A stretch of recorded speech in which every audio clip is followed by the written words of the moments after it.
Welcome to the Millionaire Journey Podcast. The goal of this podcast is to guide and empower you on your journey towards financial independence. Here's your host, Glen Yaney. Today, my guest is Gary Pinkerton, host of the Gary's Gulch podcast. Welcome, Gary. Hey, thanks so much, Glenn. I'm super excited to be on this podcast of all podcasts.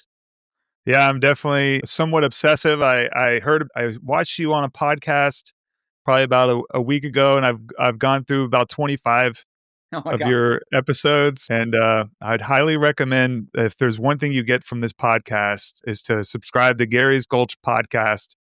And it's great. And it's great because even though this podcast will be coming out after 4th of July, it's perfect for the 4th of July, the conversation. I was telling one guy I met, Nick Costco, he's the guy that helped me with my infinite banking policy. I told him I was interviewing you, and I told him the one word I would have to describe you is freedom. So I'm really excited to have you. Yeah, I appreciate it very much. So freedom and agency is really what I'm after. And I got the word agency from my coach because it's enabling you to have control over your future, live independently the way you want to live it. And that's freedom, right? That's today in America, we'd call it freedom. Every once in a while, you hear somebody use the word agency, kind of an older term for freedom. But yeah, absolutely love it. And by the way, Gary's Gulch comes from, it's a hat tip to one of my favorite authors, Ayn Rand, and the book Atlas Shrugged that she wrote. Atlas being, the guy that was carrying the world on his back and then eventually shrugged and let the world deal with their own problems. And so the book Atlas Shrugged is about a group of entrepreneurs, business owners set in the 60s in America that eventually left society because they were just being oppressed and went to a place called Galt's Gulch, where they rebuilt society and then spread it back to America to, bring us back to our roots. And so I see myself trying to do that virtually. And thankfully, we have President Trump in place doing it in real life, but I'm trying to attract people who are like-minded to go down that path. Awesome. Before the podcast, I looked up the definition of gulch, and I was like, what does this mean? And I actually looked up fast-moving stream down the side of a mountain, and I thought to myself, well, he's all about cash flow. So if you think about it, I'm like, maybe he just wants the cash flow, and a fast-moving, and I just thought that had to do with it. I didn't know. No, it's totally just because of Galt's Gulch, John Galt. Awesome. So if you could tell us a little bit of your backstory. Yeah, absolutely. I'd love to. And I'm going to share a little screen here because I know that you led me into you let me have some insight into maybe some of the stuff we might talk about coming up here. So those of you that can watch this and can actually see the screen, I'll try to add a little bit of value by showing pictures. I always like to draw when I'm teaching people stuff. So this is the next best thing. So, today I help people with family banking or infinite banking, and you'll often see the infinity symbol. So that's why that's in the background here. We talk about it at Paradigm Life. I work with Patrick Donahoe at Paradigm Life out in Salt Lake City, Utah. I was a client in 2011, 2014. It was the thing that inspired me beyond anything else on the planet. And so I joined him to kind of help others understand this concept. Very common story by people who have been on your podcast that have found this for themselves. We call it the perpetual wealth way. And it's all about helping individuals set up their lives such that they're not beholden to others, that they can live the dream and live life the way they want. They can have agency in their life. They can teach the kids the way they want to teach them. They can experience things from the place on the globe that they want to do it. So that's the big picture. That is not the way my life started, though, I will admit. So I grew up I'm 56 years old. I grew up in Southern Illinois on a large dairy farm, like a 700-acre dairy farm. We had over 100 head of Holstein cattle. And, it was the 70s, late 70s, early 80s. Like in 1984, I was a freshman in high school, and we lost our farm. Why did that happen? Well, because of Jimmy Carter and the high inflationary things that we were trying in the 70s. It was also because of the OPEC oil embargo and the gas lines. And it was just a really, we have a word that we created because of the 70s, and it's called stagflation, right? And we were kind of throwing it around a couple of years ago in America. I mean, what it means is that the prices are going up far faster than your earnings are going up. So every month it's worse and worse and worse. And get to the point where everybody just gets squeezed. We had 18% interest rate loans on our farm and lost the farm. Another story that a lesson I experienced then, but didn't learn until my brain got a lot smarter when I was in my 30s probably, was that there was this beautiful young family that was going to buy our farm from us. And they would stop by every couple of weeks talking about, hey, can we go check out your barn? We want to reposition stuff. And we want our kids to have a little play area over here. And they're just figuring everything out. And then they come to us a week before closing in tears and say that, hey, we went to get our money for the down payment and we had put it in our stock account and it had gone down a little bit and the bank just dropped the loan. They just denied the loan on us. So we ended up basically losing the farm after that because we were getting foreclosed on. And again, it was because of those incredible interest rates. What had happened in the years that led up to that is that we'd be in 12%, 14%, whatever, and it's squeezing us under stagflation. And so to be able to have money to actually operate the farm and to make money and live on, my dad would get a short-term teaser rate kind of variable interest rate loan. And it was, people are like, why were you so stupid to get variable rate loans, right? Like get ARMs. Well, it's because it was the 70s that taught us not to do that. I would say the people who did it leading up to 2008, those were the dumb ones because it hadn't been that long since America learned that lesson. So, but, we're pulling out all the equity that's possibly there that had gone up because every asset price is going up, right? So we're sucking that stuff out and blowing it on high interest rates and then doing it again every few months. And finally, that just, it fell apart. So I find myself in high school working on my, living for free in my uncle's land and trying to put food on the table in high school. And I just wanted out of Illinois. I wanted a safe, secure W-2 job. And that led me to the Naval Academy.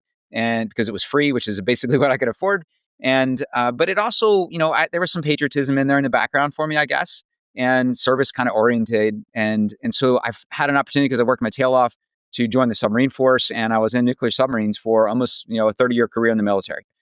And, timing is everything. And so those of you that can see the picture, there's really two major financial lessons on this thing that I want to point out. So the left-hand side, the financial lesson is that if you live in a society where they print money, which by the way is the entire globe right now, like everyone is using fiat, and so if you're in that kind of an environment, then you have to protect your family's wealth and all the hard work and stuff that you've accumulated. You have to protect that from just going away due to inflation over time, that kind of hidden tax.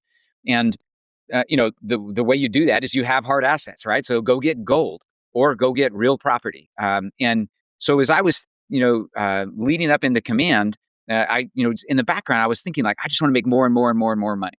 Well, the next thing that happened though is that now I have a mature brain. I'm almost 40, and I'm starting to realize that my two young sons at the time, now they're 21 and 24, but they were about the size of me in these pictures right here. And I'm getting ready to command my submarine and go away from the family for a long period of time, and I've done it 3 or 4 times already. My kids didn't know me very well. I can remember at these ages asking my dad important things that are still driving my life today.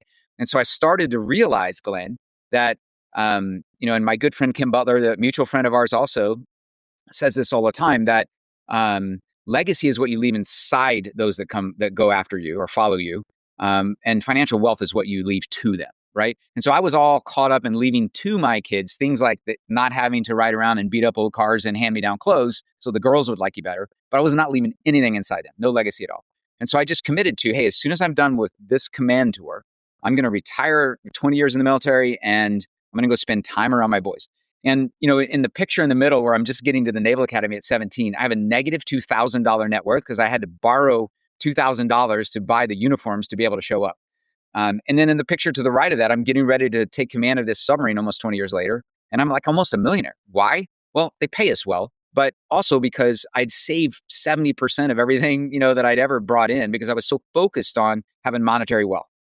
And also the 90s, the market went straight up. And so, I can't take all the credit. So I'm like, hey, I'm almost a millionaire. And I think that plus my pension is enough to get me to be able to be around my boys. And so I'm like, okay, after command, I'm leaving the military. I just made that commitment. And so this is 2009 or 10, right? It's about 2008 when I start the pipeline. So basically I had command from 2008 to 2011, which means I paid no attention of what is happening in the world around me. I saw this financial advisor, probably my 15th one, because back then, they were local, right? You didn't do it on the internet. And you would go from one base to the next every couple of years and you meet a new person. Well, this last guy that I met in Hawaii was like 20 years younger than me. And he was saying stuff that was scaring the heck out of me. Like, why do you recommend this? Oh, well, that's what my boss said to recommend. And I'm kind of new here. And I'm like, okay. So I just made this mental note. I'm super busy, but I got to get my hands around the financial side of things because I'm not so sure I'm doing this right. I don't think I know what I'm doing. I might be gambling. And so I get through command, and here I am in the picture in the bottom right, giving up command of the submarine. Incredible, positive experience, very rewarding. Got my ticket to go be an admiral probably. And I realize I've lost more than half my wealth in the markets. And it was this crazy these two parallel worlds that I think were there to teach me a lesson. On the submarine, I have 165 of the world's absolute best humans, very well educated, very good at their job. And when any tiny little thing would happen, they would come to me with the procedure, with their own expertise, and make recommendations. I intend to go do this, and all I have to do is pick, right? And so I felt very well in control of our future, our safety, and all this, right? And then what I would argue is more important is your family's financial wealth, not just your career. I didn't have any control or any insights. Like no one called my wife and said, hey, it didn't go well, but we got you covered. Here's our plan. None of that stuff happened. When I called them afterwards, this young kid that I'd met, right before command, he said things like that weren't very satisfying. Like, well, you're in it for the long haul. We all lost money. It'll come back.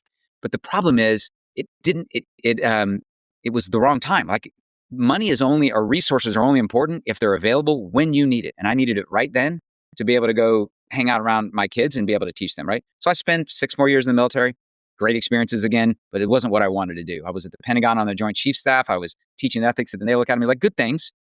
But I put off time around my boys again because I didn't pay any attention to the financial side of my life. And so what I tell people today is like there are several different things that are important in life, right? Like your spiritual side, your family, your finances, your health, your fitness.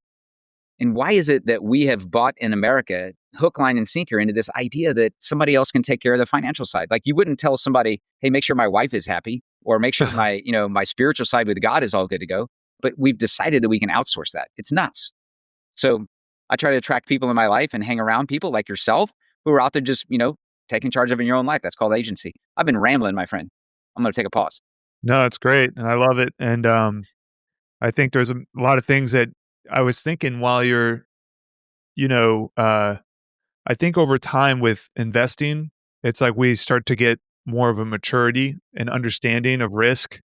Like they ask you what your risk is when you're 18 to 22 years old and you're like, I have a super high risk tolerance. But then you realize as you get older that it's like, maybe I don't want to lose money again. Like, and I could tell you that I've lost money on stupid things in the past. I don't even really care to go into it, but at the same time, me personally, we have 650 units and I've been like not sleeping good at all. And I could tell you that the main driver of that is having the correct amount of reserves personally. Yeah. Because there's a lot of money going out. We had 2 big hurricanes come through last year and really just trying to stabilize the portfolio, which we're doing. The properties are good.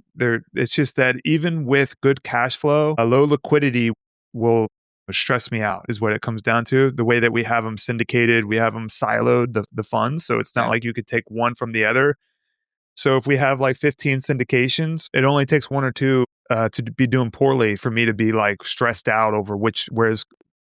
So I've come to the conclusion that I have a high value on liquidity, and that's what I've learned. That's amazing. How old are you, Glenn? I'm 39. Yeah, that's incredible. You learned that in your 30s. That's awesome. Congratulations. I was in my 50s when I really felt the pain of that. I shared with you beforehand, there's this thing, hierarchy of wealth, I think we're going to get into here, right? Yes, I talk about, definitely. And I talk about, a lot of liquidity, having a lot of liquidity. Like what most people are like, that is crazy big, right? And I used to cringe when I said it, or I would soft pedal it, or maybe not even say it to clients because I didn't in my gut believe it either. It wasn't in my core. And then in 2020, I only had 35 buildings or something like that, 35 doors or something like that, right? But the mayor in every town that I owned properties in stood in front of a camera and said, hey, renters, we know you're hurting. You don't need to pay your rent until further notice. And somebody who didn't have a bunch of renters probably don't even remember anybody saying that. But I can remember the look on my wife's face when she turned around and looked at me and said, that's wonderful. How long is that going to last for us? Like, how long do we last in that world? And the crazy thing was that I had just given my money to a syndicator for an apartment building and brought myself back down to that 5 or 10% liquid like most of us do. And I did the math and I was like, yeah, we have about 6 months if every one of those people decide to take him up on that. So I'm hoping somebody doesn't, right? In the end, a lot of people didn't because of the stimmy checks. But 6 months was not comfortable. Like, I didn't like that look I got either. But the amazing thing was that the bank wouldn't close. And the syndicator had to give me back that money. And then the calculation was like 2 years. And I said, thank you, God. I learned that lesson. I won't do that again. And so that really, when it comes to you personally, this is kind of my whole point. You learn it in your 30s because you experienced it personally in your 30s. You can read all the books you want, but until you experience it personally, it doesn't have the same impact, right? And so I was grateful to earn it in my early 50s. You got it in your 30s. Awesome job. Yeah. And also, just for my experience of raising capital, it's like the person that has the money generally makes the rules. And it's like the bigger the check, uh, the more we're willing to give away is what it comes down to. It's like, it's like if you want to, I do respect all the capital, but it's like we have certain partners that give us 20% of every deal, and it turns into where we're given more and more. And I think the value of having the liquidity to be able to put money up is it gets a higher return as well. Glenn, the highest return you're ever going to get from that, you said earlier, I think you've made this connection, but you said that, it stresses me out, right? Yes. And and it makes, I lose sleep, right? But there's more than just that, right? So it's having an impact on your family. I've had times where my spouse was like, let's get out of this real estate stuff. Like, I don't like you the way you are when you're stressed out about this. Well, the solution is not to get out of something that you're good at. The solution is to just set up your financial situation so it doesn't stress you anymore, right? And so when you have this huge liquidity, yes, it might be true that your money is earning the equivalent of 7 or 8% in a bank instead of, whatever NVIDIA stock is doing at the time. But far more important than that is that you have a Kentucky Derby winning racehorse that's sitting in the stable because you don't have gas for the pickup truck. Like, buy gas for the pickup truck, you get the horse to the race and let the horse win. And that horse is obviously you, who can, get out there and do amazing things with your business and your expertise. And if you have a bunch of extra gas available so you can practice more or feed the horse really good, right? It does even better. So if you have a bunch of liquidity sitting around, everyone's going to be calling on the phone saying, hey, I can't handle this park anymore. And I know you've mentioned that you have some liquidity or you have people who do. So all these deals start beating you up. And if you have a clear mind, man, you're printing money. Hey guys, if you want to learn more about our deals we're investing in, go to our website and sign up for our free ebook, 10 Reasons Mobile Home Parks Outperform Other Real Estate Investments. We won't spam you. We'll just keep you updated on the podcast and the deals we're working on. Now, back to the show. And just to go back to and to having that super large amount, for me, I had 2 parks that I own on my own, and those 2 parks are close to the water, Gibsonton, and they took on some water during hurricanes. So through that, it turned into you would think like $100,000 of liquidity would be enough, but guess what? Now we have about $125,000 worth of capex that I have to pump into this place. Yeah, and to deal with all the other syndications that are dealing with the same issues, So we have some, maybe some flooding, it was the worst storm we've ever seen, but at the same time, every year could be a different type of storm, not exactly like Mother Nature wise, but like, what is that next thing that comes up? And, when I listen to you and I think it's 4 tiers of capital, that is the one thing that really stuck out to me. If you could go into that would be great. Yeah, awesome. No problems.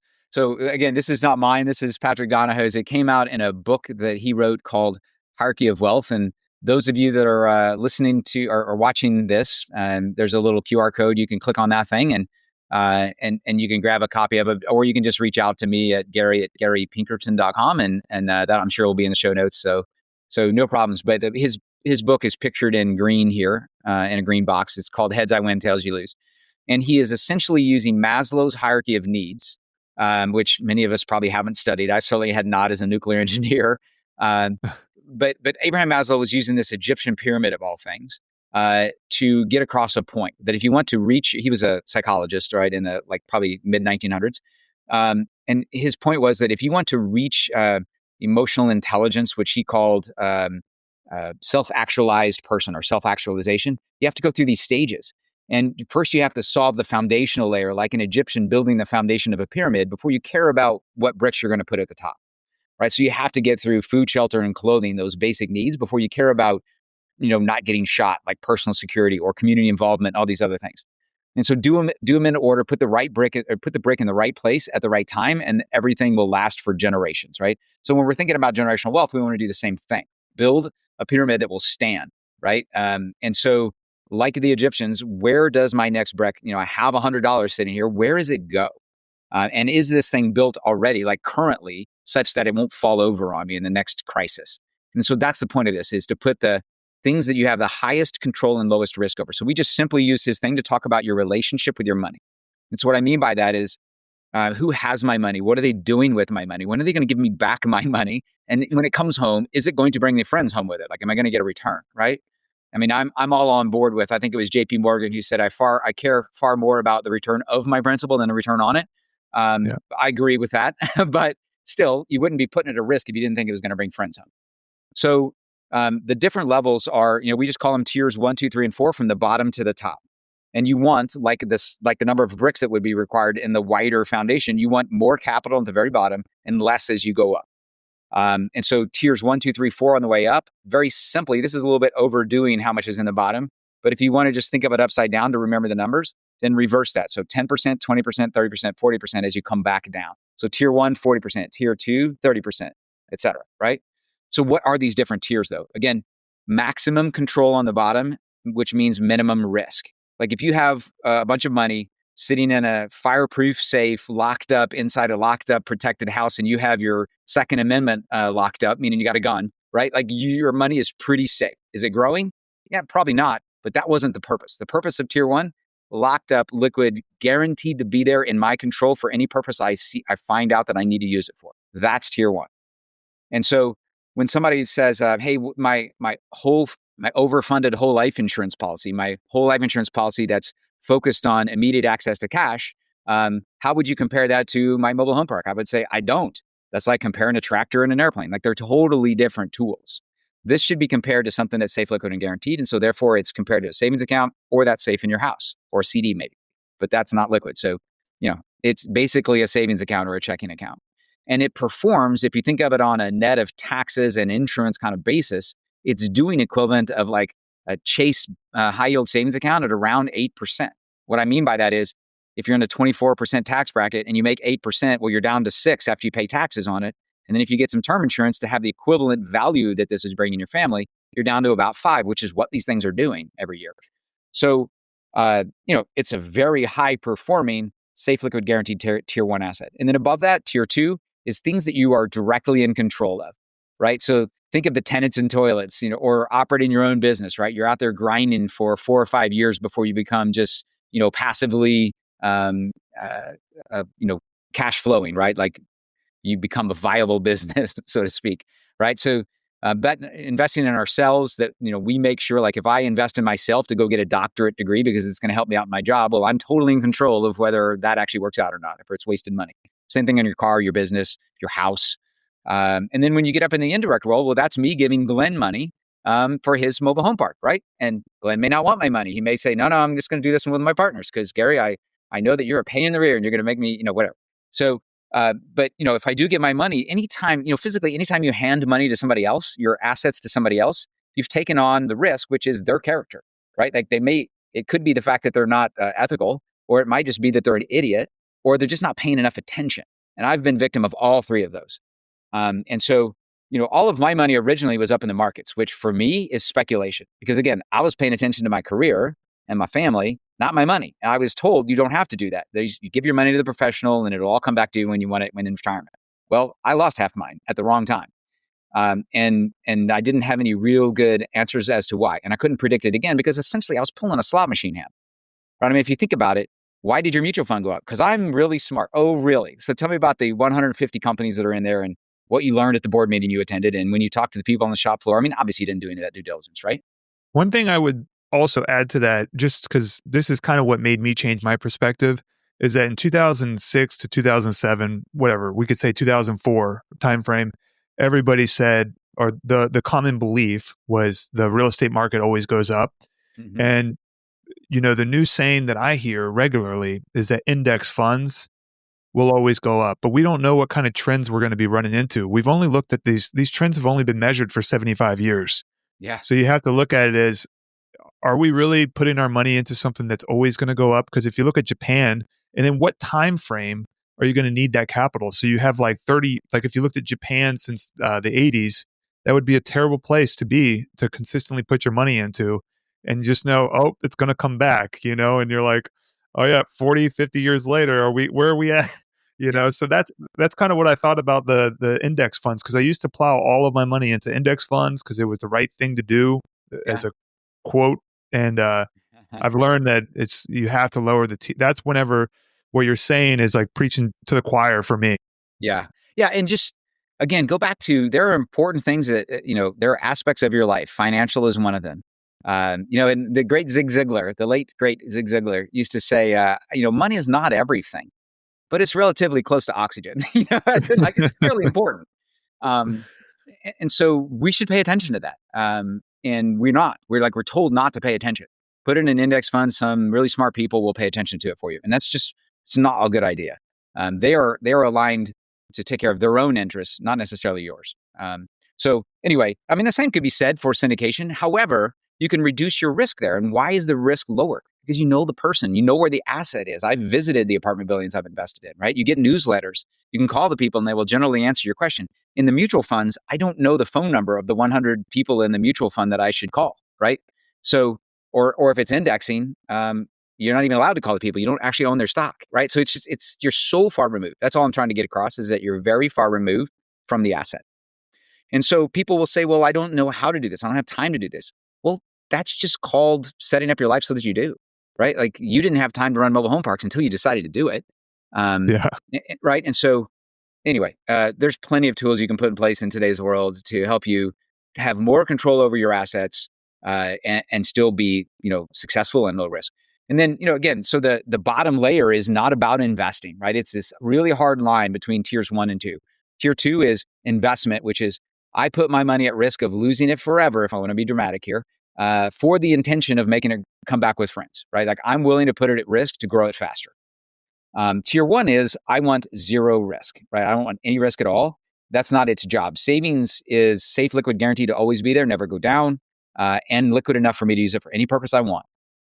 And since we're using whole life insurance for it, it's also tying in protection of the number one asset. So it's doing dual purpose, really super efficient in doing both of those jobs. Definitely. And I've listened to a 25-year podcast, so there's a few things that I've been thinking about. Is kind of like if you could just go over a little, this is probably a sore subject a little bit, but if you go over your experience with like syndication and why you would see investing along with yourself more than, giving it to somebody else. So yeah, I appreciate that.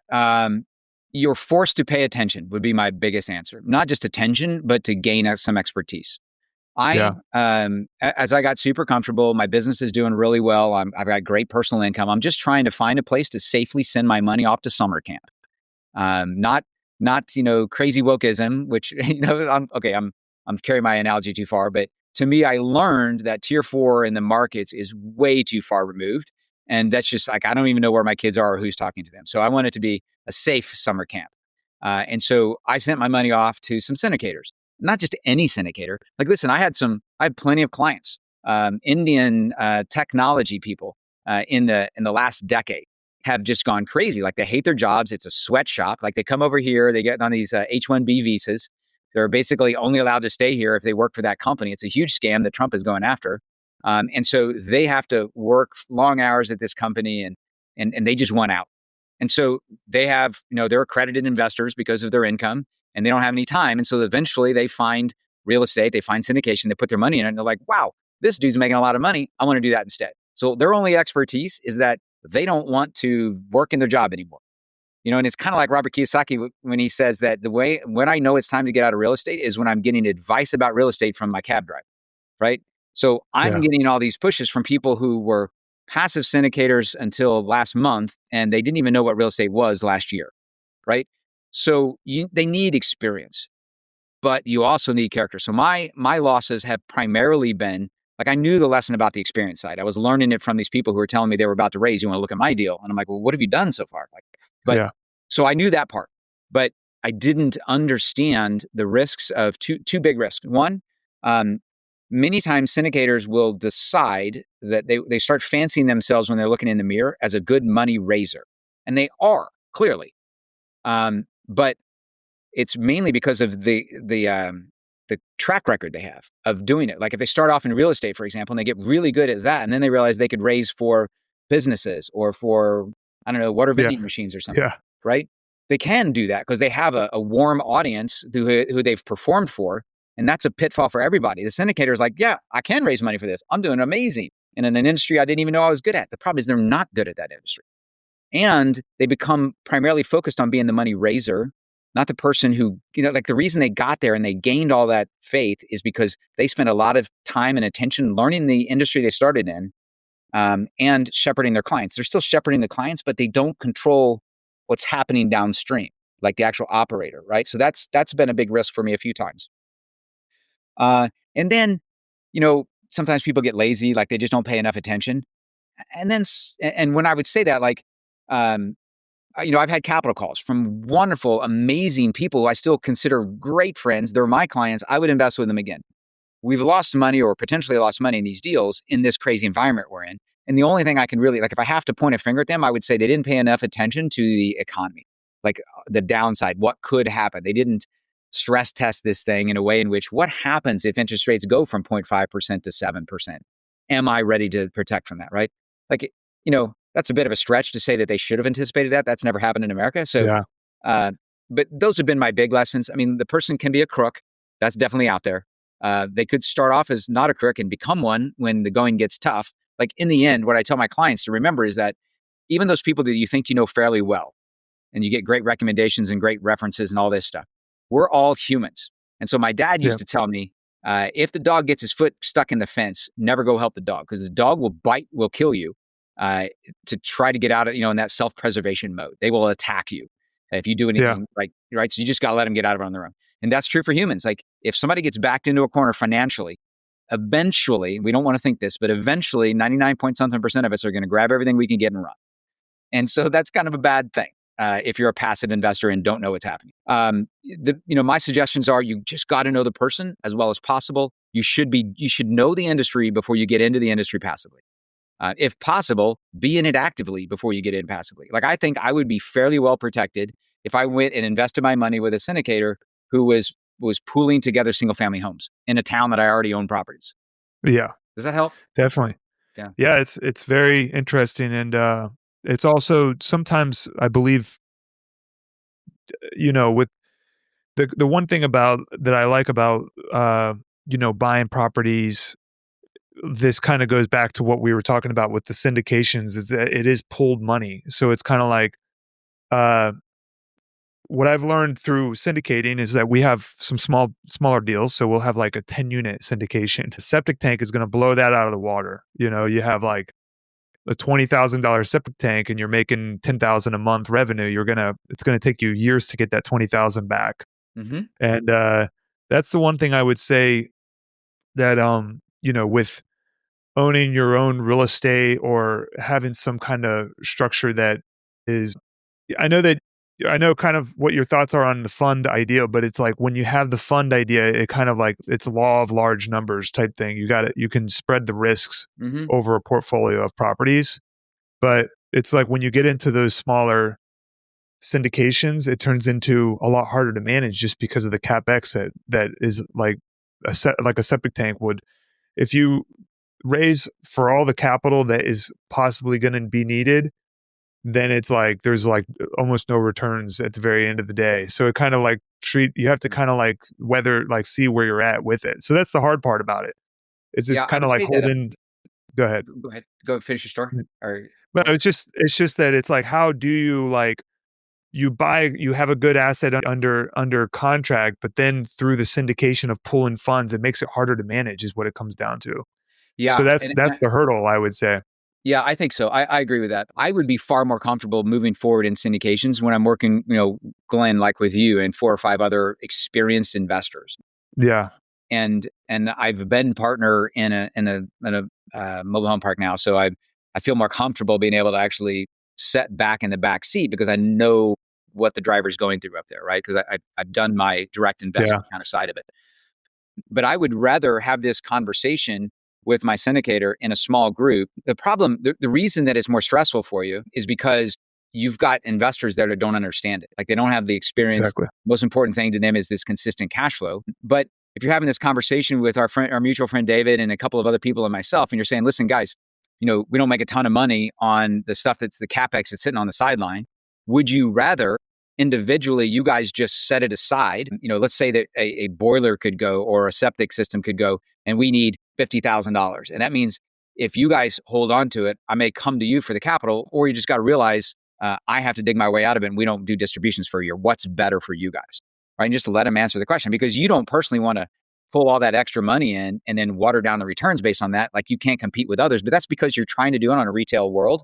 When you get to a point where you can just do it with friends and family, exactly, that means something in your industry. I didn't mean to say that. When you can do it with experienced investors in a small group and have this conversation, set the expectation ahead of time, your life is tremendous. You never stress out about that stuff. Exactly. And I think that's, there's lots of learning happening now. It's, like I said, all the deals are good. It's just that when the big CapEx events happen, it's just like, man, at what point do you stop making distributions? Or then the other one is, at what point do you start making distributions, making sure that, the reserves are strong, solid, just like what we're talking about, that tier one capital. The syndications also have to have that as well. That's the big one for that. And I would say that we shouldn't fear these things in business either, right? We shouldn't fear the next speed bump that comes. It's coming. Like, if we fear those, we need a safe, secure job where somebody else is making most of the money and keeping it, but we're getting our paycheck that we can count on. But if you want to be an entrepreneur, you want to be a business owner, don't fear these things. Actually, you want to try to get to a point, and I think I'm pretty close there. Our mutual friend, Kim Butler, who I think you're going to have on, which is awesome. Kim has taught me this, that you should get excited about the next challenge. Like, the Chinese symbol for, what is it? Opportunity and risk and opportunity, or challenge and opportunity. They're the same symbol, because it's just how you look at it, right? When you're a business owner and an entrepreneur and there's a challenge in the environment, a hurricane just hit your city, they disrupted the industry of the products that you're providing. That's an opportunity for you to launch yourself way ahead and do more service than you've done in the past, because you solve it better than the other guys. And so, I learned very quickly in the military that the person who deals with bad news, over dedicates themselves towards the bad news, will endear their customer to them. Like, you can be the person who lets down your investors by stopping distributions, but you handle it in an over-the-top way that they are so endeared to you. I can tell you a couple of syndicators that I work with that are exactly that. I love these people and would go to war with them on a moment's notice now, after they stopped my distributions or lost me money, because I saw the character of the person. When they got backed into the corner, they didn't take all the stuff and run. They turned around and fought for me. And that is huge when it comes to, building your own character, your own reputation, but endearing your customer. So I just would pass out to everybody out there listening, like, embrace these opportunities to launch forward. This is, when you hear of a hero leader or a hero of a country or something, they're born out of the situation. They weren't born that way. They weren't trained to be that way. Like, Naval Academy is great for teaching leadership, but it doesn't create heroes. Heroes happen when you realize, oh my gosh, I didn't know we were going to be in this situation, but my country's looking for me. Or in this case, my investors are looking for me to solve this. That's how you become a hero. Definitely. And it reminds me of an email from one of my good friend investors. After I sent an email, and the only reason why I share this is I feel I talk to a lot of other syndicators and I hear a lot of stuff behind the scenes, would never talk about it out front. So I'm just talking about it. But he said to me, I sent the email of saying, hey, we got to stop distributions. We have to prepare for next hurricane season. We have, we need to get the reserves better, just be prepared for that. And make sure the asset's being taken care of. And his response to the email is exactly with what you said. He said, now you can show us how good of an operator you are. So it's like, get to work type thing. And I completely respect it. I was like, I agree 100%. So it's like, get to work, make sure that things are, checking the P&L at least once a week and making sure that expenses aren't flowing out the wrong way. Yeah. And the person, the investor who emailed you back, if anyone did, the one who emailed you with 10 questions, like, why is this? Why didn't you anticipate this? When are you going to pay me again? What's this going to do to my, my returns? You now understand also that you're aligned with the wrong person, right? That's a transactional experience for them. I bought the car from you. I have a scratch and I want you to honor the warranty. Like, there's no relationship there at all. Yeah. It's all transactional. Yep. Awesome. One last thing. I know we're going long on the time, but there was one thing I wanted to talk about with you. And the thing you talk about, I love it when you talk about it, is cash flow being, what is it? The blood in your body. Oh, the blood flowing through our bodies. Yeah. Yes. Yeah. Yep. So I talk about, and if you go to, Paradigm Life, I'll set you up with a private client portal, anybody who's interested. And there's a ton of education resources there.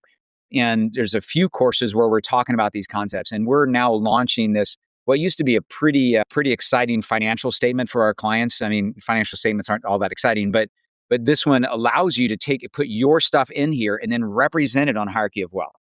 Right. And so I tell people like to somewhat be like the cash flow being the lifeblood.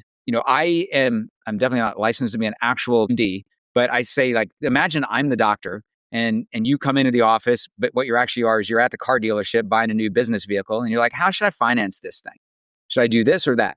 Is this the time I would take a policy loan, or should I use the lend or the car company's rate or something? And my answer is always, it depends. Let me look at your blood work, right? So if you came into the doctor's office and you're like, doc, my left shoulder is kind of hurting. But if he doesn't ask any more questions and gives you aspirin, you might have cancer, right? Like that might be the cause. But if he can look at the blood work and ask more questions, then he can make an actual informed answer to that, right? An informed recommendation that actually puts you in a better place. And so we have this financial statement that lets you put your situation in the hierarchy of wealth. And if the client is saying, hey, should I borrow against the policy? And I realize they're not even up to emergency fund covered level yet. Like they're standing in extremis right now and they're talking about using that money. And they're like, or I could use this HELOC that I have in my house. Well, that's up in tier 2. And tier 2 is really big right now. Yeah, let's do that. But I couldn't answer that if I didn't know the person's situation, right? So sometimes it seems a little intrusive, but like I'm just doing malpractice if I don't know your actual situation, right? So that's that part. But in that private client portal, you'll also find a lot of discussion about the 3 pillars of wealth, and cash flow is one of those, right? And so you can think of it as like a 3-legged stool. And you can imagine if one of those legs is missing or really short or something, it gets really wobbly quickly, right? And so those 3 legs are cash flow, wealth, and protection. And so I got a little geeky in my science background one time on one of the podcasts, and I talked about potential energy and kinetic energy. And potential energy is a boulder sitting at the top of the hill, not very scary. But if somebody pushes it off that hill and you're standing on the hill, it's pretty darn scary, right? It's got a lot of kinetic energy. So potential energy is wealth. Like I can't eat my wealth. I can't eat the equity in my house. But if I get a loan against my house and I access that and I put it into motion, cash flow, I can eat that, right? Or use it to eat, I guess. So wealth is potential energy that you could turn. And I've got a million ways to help people turn that into cash flow. And then there's cash flow. What if I don't have enough wealth and I got cash flow? Well, just use the cash flow to create the wealth, right? Just don't spend it all. And then there's protection. And protection is the 3rd leg. Protecting the cash flow, guess what that is? That's life insurance, because most people, cash flow is the human making money for the family. And life insurance protects that cash flow, meaning if you die, the insurance company gives your family the equivalent of all that money coming in for the rest of your working life, right? So they just dump it on them tax-free. So that's protecting cash flow. And then protecting wealth is things like, insurance on your house and errors and omissions and liability and stuff like that for your business. So those are the 3 things. But is cash flow important? Well, when Zig Ziglar said that money is relatively as important as oxygen sitting in a tank's not important. What he talked about was breathing it, right? And so money is not important sitting in there on a tank either. Money is important when it's flowing through your life so you can buy things with it. So cash flow is relatively as important as the oxygen that you're breathing. Pretty darn important. And if you can make cash flow, even though you have no wealth, you're pretty good, right? If you have a pension, but you have no ability to work and you have no money in anything, you're renting your house, but the cash will continue to flow for the rest of your life. Some people call it Social Security, right? Then they're okay. That cash flow stops, you're in big time trouble, right? So people can be held alive in a hospital bed with no heart because there's a machine pumping the blood through their brain. They're fine. I mean, they're not living their ideal life, but they're fine until they get in a better situation. Cash flow is by far the most important thing of those 3. But you can't really be assured that the machine doesn't lose electricity or they don't kick you out of the hospital. So like it's good, but it doesn't give you a lot of confidence. Building up wealth from that cash flow so that you can, have that liquidity in tier 1 and get yourself through troubled situations is how you start to build the confidence. And it doesn't, to use your words, right? It doesn't keep you up at night. Awesome. I love it. And I know that your podcast, Gary's Gulch, highly recommend listening. Where can the listeners find you? Yeah, so Gary's Gulch podcast, there's a website for it. But the easiest place that connects them all together is Gary@GaryPinkerton.com. You'll find all my social media stuff there as well. And I would be forever grateful if you're somebody who wants to be a member of Gary's Gulch. Reach out to me. We'll get you connected up. And I just want you out there. I just want to be surrounded by like-minded people. I don't enjoy being around people who don't think the way I think. I'm just like, hey, I'll welcome you when you start thinking about freedom, and you're thinking about let people live, and there's a higher power called God. And like, if people are like-minded in that way and want to improve the life for the future generations, I'll do anything I can for you. Awesome. Thank you so much for being on the show. Absolutely. Thanks, man. Appreciate it, Glenn. Thank you for listening to the Millionaire Journey Podcast. Please rate, like, subscribe, leave a comment, and share with somebody you think would enjoy listening.